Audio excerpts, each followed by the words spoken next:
The 10 series that shaped my taste in reading. The 10 series that I found at pivotal moments in my reading journey that led me to where I am now with the books I select to read and the books I enjoy reading, where each of my tastes started. That's what we're going through today. We're going through chronologically the series that got me interested in a new area and led me down that path to where I am now with just my dark fantasy reads. So I'm not picking the 10 best series that I've ever read. I'm just each series that led me into a new space to where I am now as a reader. That's what I wanted to go through in today's video. So we're going to go through chronologically, talk about how I found the series and what that series led me to finding and why I loved that series at that time. So down in the comments, let me know, what are the series that shaped your taste? What were the books that you read when you were younger that shaped you as a reader today? What are the series you found as an adult that led you to discovering a whole new space? For me, it's all fantasy, pretty much, in all areas around fantasy. I've kept my nonfiction reading out of this channel and we'll keep it that way. So let me know your pivotal series down in the comments. Make sure you like the video, subscribe for lots of fun fantasy content, and let's start at the beginning. My childhood, what was the first series that really captivated me as a reader, that drew me in and got me excited about flipping through pages? That was The Ranger's Apprentice by John Flanagan. And if you see the books I love now, you can see a lot of them in The Ranger's Apprentice, and you can see a lot of The Ranger's Apprentice in them. This is a big book series. There's 12 books in the main series. Then there's lots of other books around this series and still set in this universe. But the core series that I got into was The Ranger's Apprentice, which is John Flanagan's main series, where we're following a young orphan boy, Will, in a alternative medieval Europe. So we're kind of in like the country of England. It's called Arundel in this book. And Will is an orphan. He's a ward to the Baron of a fiefdom. And we start off the series as all the wards are going into their apprenticeships, and Will gets chosen to be a ranger. And these rangers are very mysterious people in this world. They're kind of like medieval spies and scouts. So in peaceful times, they do a bit of like detective work and just finding out what sort of troubles are going on around the lands. They keep to themselves very much, and they're very smart, very educated peoples. So in times of war, they're the scouts. They are doing secret missions. They are off planning. They are very much good at their strategies. So they're always have something very interesting going on, and they've got lots of different things they could do. So there's lots for Will to learn, and there's lots for Will to do in this role. To me, it's somewhat reminiscent of Assassin's Apprentice by Robin Hobb. Just instead of an assassin, Will is an ranger, and he's not royal at all. But through these 12 books, Will and his companions, they go through a lot of life. John Flanagan doesn't hold back as an author. He goes into drug addiction, loss, slavery, death again, and just goes through all the experiences of life with a really great cast of characters through a large span of time. And he just doesn't hold back. It's a fantastic series that a middle grader can read, but also a parent could read with their kid. Fantastic time. And it definitely drew me into fantasy, drew me into reading about medieval times and like that time period, like set in a fictional setting. It just caught me straight away. The fantasy elements in this series are practically non-existent. There's a little bit of fantasy elements in book one, and then it's basically just no magic at all. Just wit and ingenuity and strategy and sneaking around, being spies and really good at arrows. Really fun sort of reads. Then the second series that I got into a little bit after reading Ranger's Apprentice, I was still young, probably around like 12, probably somewhere between 10 and 12. I read The Inheritance Cycle, so like the Erikson books by Christopher Paolini. And I got into these ones because my sisters were reading them. I should say, Ranger's Apprentice, I found that series by walking through a bookstore, my mum saying, "I'll need your reading, just pick something you like." And I saw just the Ranger's Apprentice covers, and I picked them up. So very thankful I did. But the Inheritance Cycle, my sisters were a big fan of it. They're a bit older than me. So when the books weren't being read by them, I went and stole those books. And Erikson that was my real first taste of fantasy. Elves, dwarves, dragons, orcs, well, Urgles, in the Inheritance cycle. And it's just a really fun, immersive experience. I reread them later on as adults. I've probably read them like 4 or 5 times now. And they just play out like a movie in your mind. We've got our classic hero's journey. It was my first time just reading that farm boy to hero story. And yes, if you've read a lot of fantasy, it's that same story. But as your first fantasy story, it's all new. It's all fun. It's exciting. The world's huge and there's all this magic and dragons. And you just, you go outside and you start speaking all these magic words, just hoping a bit of magic happens for you. Inheritance cycle really is where that spark for fantasy and magic and being in a whole separate world really came to light for me. And I absolutely loved that. And that's really the series that I would say defines a lot of my taste. That's where that fantasy love really came from. But I didn't return to fantasy for a little while after reading the Inheritance cycle, which I don't understand now why I didn't just read more fantasy after that. I went into more action. I decided reading Matthew Reilly. He's an Australian action thriller sort of author, and my dad loves his books. So that's where I went next. And that's just non-stop military spy op sort of action.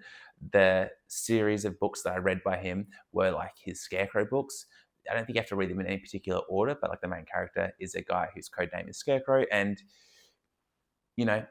he's got his military crew, and they just go on crazy missions, high body count.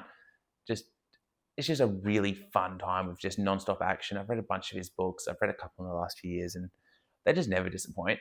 I won't talk too much on Matthew Reilly because he is a non-fantasy book, and you're on this channel, you're probably not interested in a non-fantasy author.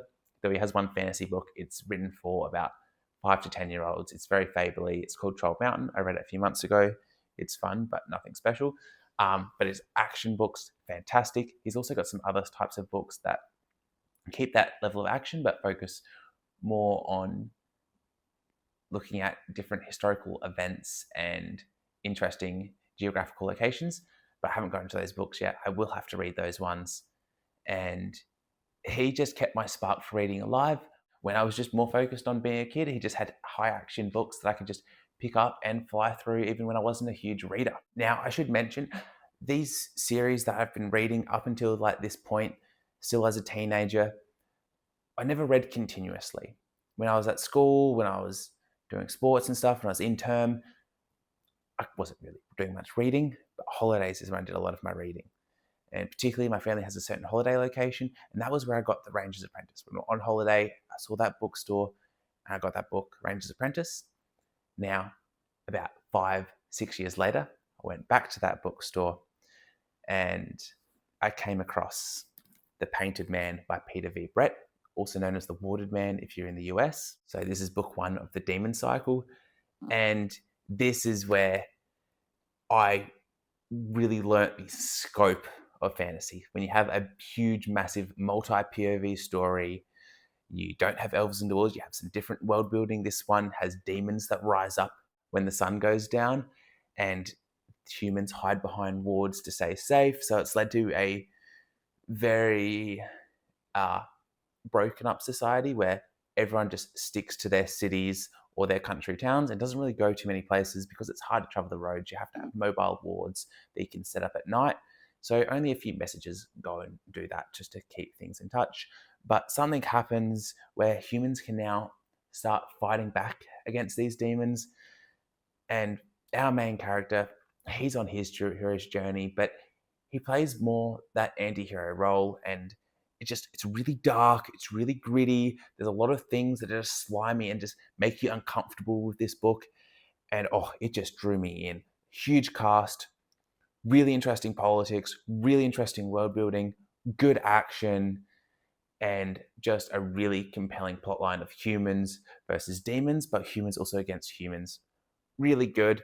I don't know if I would love it as much if I read it now, but it shaped a lot of my taste and just led me for wanting more and more multi-POV stories, big, expansive, huge stories that are 5+ books. And I know book 1 of this series is quite loved, and then the audience is kind of divided on whether the next 4 books of the series are good or not. You have to read and find out yourself. I've talked quite a bit about this one in some of my dark fantasy recommendation videos, so I'll leave it there. But this one was such a great discovery when I was a teenager. I made my whole family read it. I just had a great time with it and the rest of the books. And then holidays were over, back to school, and I discovered a TV show. Now I was very, very late to discovering this TV show, A Game of Thrones, if you haven't guessed it already. And I only discovered A Game of Thrones like between 2016 and 2017. So there were still 2 to 3 seasons to come out. But I just dove into the TV show, watched it all multiple times, watched every single YouTube video on A Song of Ice and Fire lore that you could find. I didn't realize how just huge a world an author could write. I didn't grow up with a family that loved fantasy. Like, yes, we liked reading some fantasy books, but no one in my family loved like Lord of the Rings. I had no idea what sort of world building an author could do. So discovering A Game of Thrones and then later just reading A Song of Ice and Fire, I just got so lost in this universe. I'd never experienced anything with such rich history, such rich lore, just so many different lands that I'm just still curious about the Shadowlands of Ashai and what's down in Sothoros and what happened that led to the White Walkers. Like, there's just so many questions and mysteries, and the world feels so alive. It's still one of my favorite series of all time, if not my favorite. And I wish I'd read it sooner. I watched it about 8 times first, and then after school finished, I was on a holiday. I'm like, I need something to read. So I picked up the A Song of Ice and Fire books, and they were even better than the TV show. Oh, who would have guessed? And George's writing was just so immersive. The language he uses just sets the scene so perfectly. Getting inside the characters' heads was really great. Even the characters like Jon Snow that people call boring, I adore. Or the wit, the humor, just the scope, the world building. I can't stress how alive this world is in my own head. Like, I can still picture scenes from books 4 and 5 of just like going through different landscapes that I still like only get rare occasions where I'll get such vivid imagery from a book. That this series will just always stick with me. I'm going to be rereading this one with my girlfriend later this year, and I just cannot wait to do that. The Song of Ice and Fire, it's everything about my taste. So I read A Song of Ice and Fire about 5 years ago.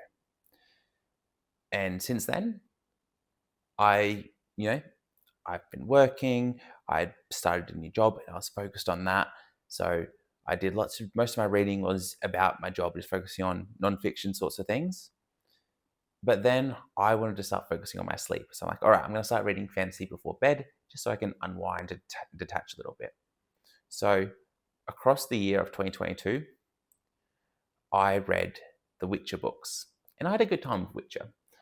But that was just because I liked the TV show, that I read the books, and it was a fun time. I really like some of the things the author does with his writing. He tells a lot of the story through dialogue, which I really appreciate, rather than just trying to explain everything out. Just letting the dialogue tell the story.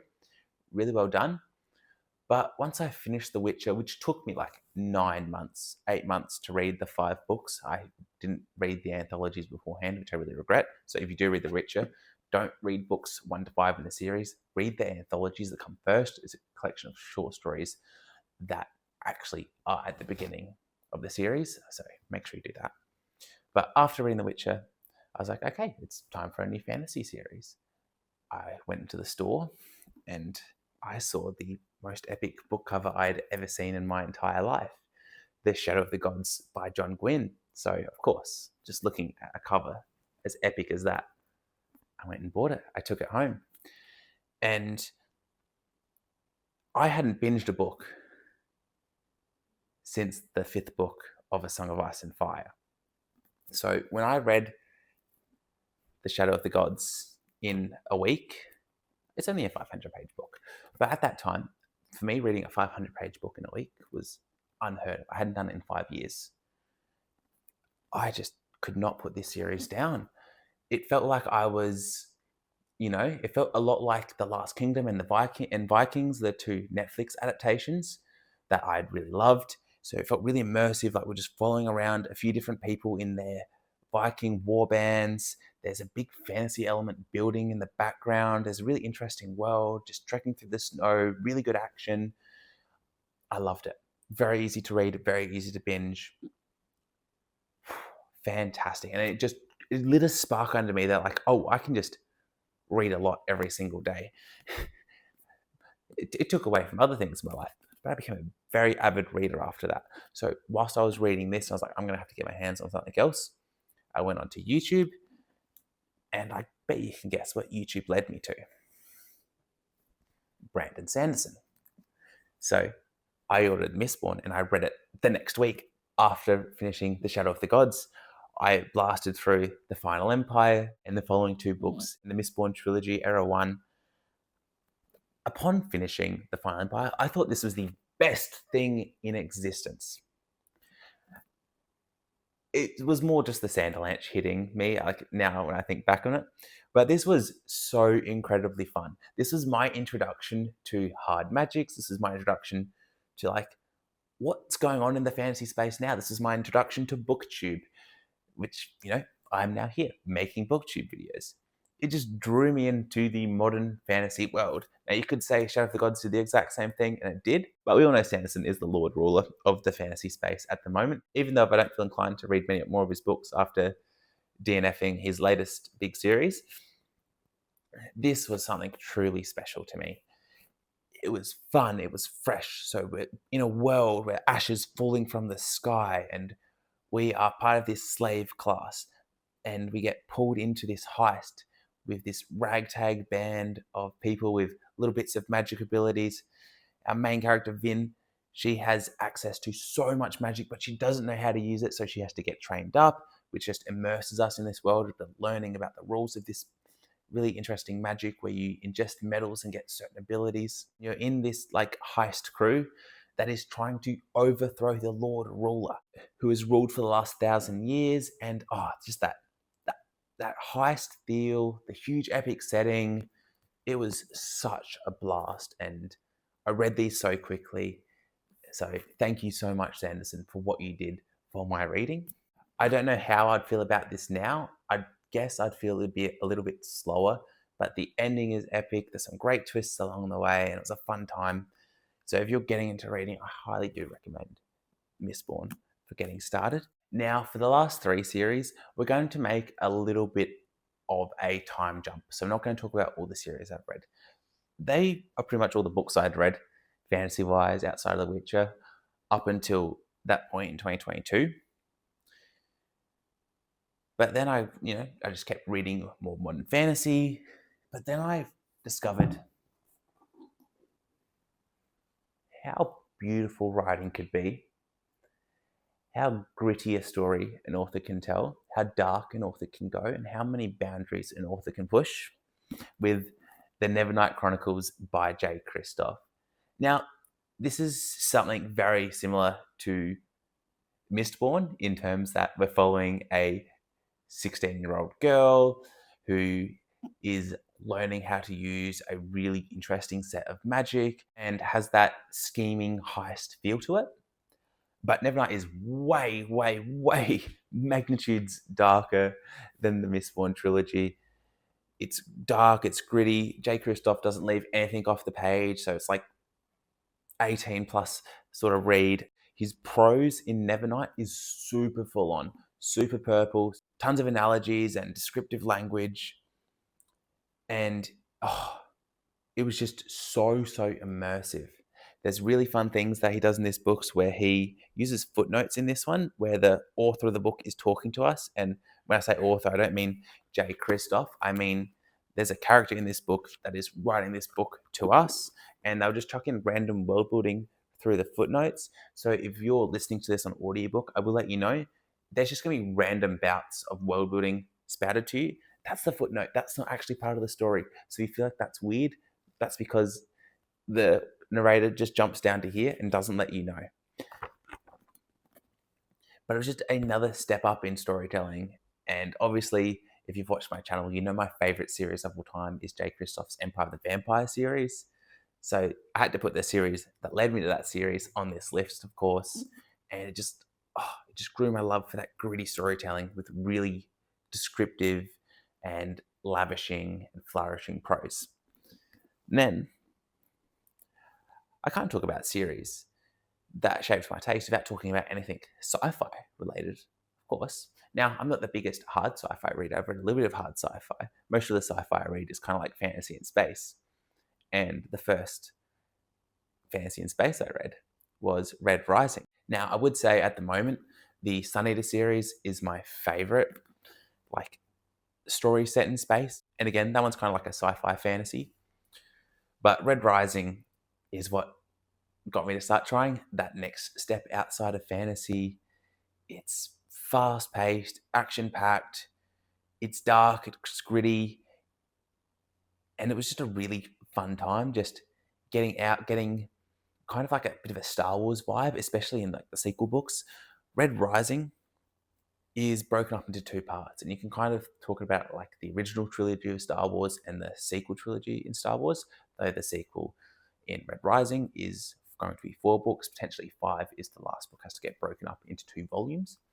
So we've got this original trilogy where our main character, he is a red. He is at the bottom of this caste system. All reds are basically slaves, and pretty much everyone that's not a gold is somewhat just working for the golds and keeping them up. So this trilogy, our red Darrow, he has to break into the gold class of society and bring them down from within. And then 10 years later in the sequels, we are still trying to destroy the remnants of the gold, build up some new system. And that idea of bringing down the rest of this previously corrupt system, building up your own system of government and control, that is exactly what I wanted the Star Wars sequels to be. So getting that from the Red Rising just made that so good. And this Red Rising led me to Sun Eater, led me to Dune. So it did so much for my taste, and I can't wait to get into more sci-fis further in the future. But now we're up to number 10. So what is the most recent series I've read that has shaped my taste? Well, recently I've been loving books that have been asking more of my brain. I've been loving reading The Wars of Light and Shadow by Johnny Wirtz, where I can do nothing but get lost in those books because Johnny's language requires so much of my attention that I no longer get distracted when I read those books. It's fantastic. But the series I wanted to go with for my number 10 was Malazan Book of the Fallen by Steven Erikson. I'm a little bit further into it than The Wars of Light and Shadow, and I read it a little bit beforehand. And it is the most epic of epic fantasy. It is the most full-on reading experience I've come across. It's super immersive. It's ginormously epic. I've talked about it a lot recently, so I won't go too much into it now, but if you just scroll back and look at any of my last 10 videos, there's plenty of Malazan talked about there. It's the final boss of fantasy. It's got some of the best writing, just super descriptive and rich, but it also just has you feeling down on the ground with the characters who are really well done. A huge cast, but each character feels uniquely themselves, and you really feel like you're hanging out with these characters, a lot of them soldiers, so you feel like you're their comrades. You really understand, like, the dialogue between them is really well done. The world building is just huge, huge, huge, huge. Multiple continents, so many different peoples and rich histories and laws and gods and magics. Insane. So, Ranger's Apprentice is where it started. Just a nice alternative Europe, alternative world, medieval fantasy, just solving mysteries and saving countries from wars. Eragon, my introduction to epic fantasy, getting that first classic fantasy story with elves, dwarves, dragons, orcs, going on a hero's journey. Then just keeping my reading going with something really action heavy. The Scarecrow books by Matthew Reilly. Then diving into bigger epic fantasy and really dark and gritty stories for the first time with The Demon Cycle by Peter V. Brett. Getting lost in huge worlds with A Song of Ice and Fire, and just getting some of the best storytelling ever done. Getting back into reading a lot with the Bloodsworn Saga by John Gwynne and just getting lost on a Viking quest. Then getting a experience in what modern fantasy is and getting lost in hard magics and sanderlanches with Mistborn and becoming someone that just reads every day. Then getting into the darker side of fantasy again and discovering just beautiful writing and rich prose with the Nevernight Chronicles. Getting into some sci-fis with Red Rising, and then putting it all together and just having some challenging reads for myself that get me super lost and immersed with Malazan Book of the Fallen. Thank you so much for watching. Please let me know what were the pivotal reads in your lifetime. Thank you, and just have a fantastic day. Thank you.